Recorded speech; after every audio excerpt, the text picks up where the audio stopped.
Great. First, Mr. Chris, I'm not a lawyer like all the my colleagues here now, nor a careful lawyer like you singled out. That's why. All right.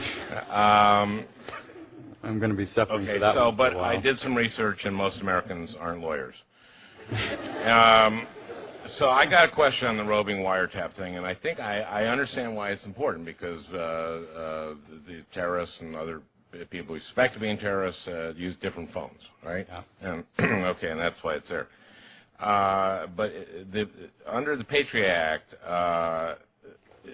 the roving wiretap provision does not require law enforcement officials to identify the individual or the phone or the computer that will be tapped. Is that right?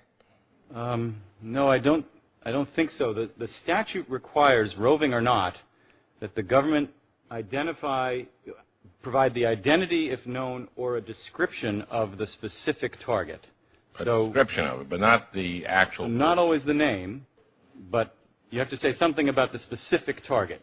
Okay, well that's what brings me to this, because they give you this when you get in the Senate. It's a Constitution, and I was sworn to uphold it. Or support it anyway, and protect it.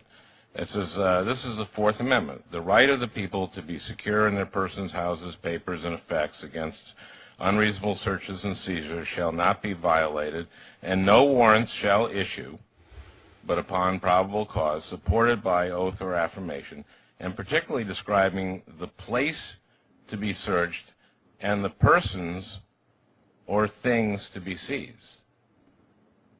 Now, it seems to me that's pretty explicit language, and I was wondering if you think that this is consistent with the Fourth Amendment. I do think it is, and I kind of want to defer to that other third branch of government, the courts, in looking at... I know what they are. Go ahead, sir. It's surreal. The courts, prior to FISA... Prior to FISA, every court of appeals to squarely consider the question had actually upheld warrantless foreign intelligence surveillance, that is, without an advance court order. And the Supreme Court had declined to hold that a warrant was required in the so-called Keith case for foreign intelligence surveillance. So I think you begin with that baseline. FISA then, by requiring advanced judicial approval, goes above and beyond what the Constitution requires for this kind of foreign intelligence surveillance.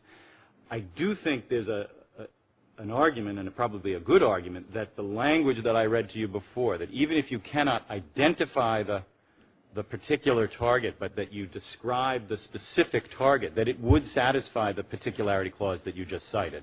Okay, well, thank you.